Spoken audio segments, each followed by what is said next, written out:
الحمد لله رب العالمين والصلاة والسلام على سيد الأنبياء والمرسلين وعلى آله وأصحابه أجمعين.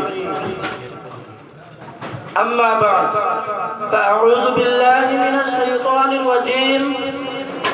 بسم الله الرحمن الرحيم. وأنتم الأعلون إن كنتم مؤمنين. صدق الله العظيم. محترم بزرگوں اور دوستوں، آج میری گفتگو کا موضوع مسلمانوں کی تباہی اور اس کا علاج ہے۔ اس موضوع کے تحت ہم اپنے شاندار ماضی پر ایک نظر ڈال کر مستقبل کی تعمیر و ترقی کے سامان تلاش کریں۔ قرآن کریم میں رب ذوالجلال کا ارشاد ہے وَأَنْتُمُ الْأَعْلَوْنَ إِن كُنتُم مُؤْمِنِينَ، تم ہی سر بلند رہو گے اگر تم مومن ہو۔ یہ ارشاد باری ہماری پوری تاریخ کا اختصار ہے، اور اسی میں اللہ ہماری ترقی کا راز مدبر ہے۔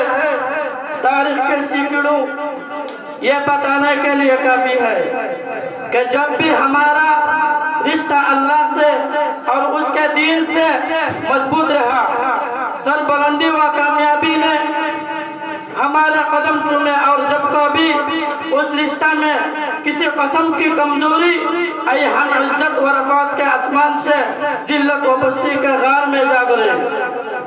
تاریخ ہمارے سامنے جنگ بدر کی مثال پیش کرتی ہے۔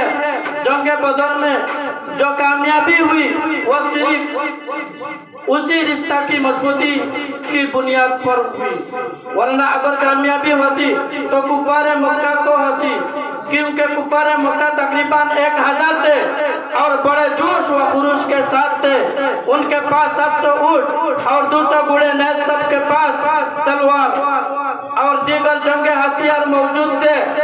ادھر ابو جہل، عتبہ، شیبہ جیسے شجاعت کے پکڑ اور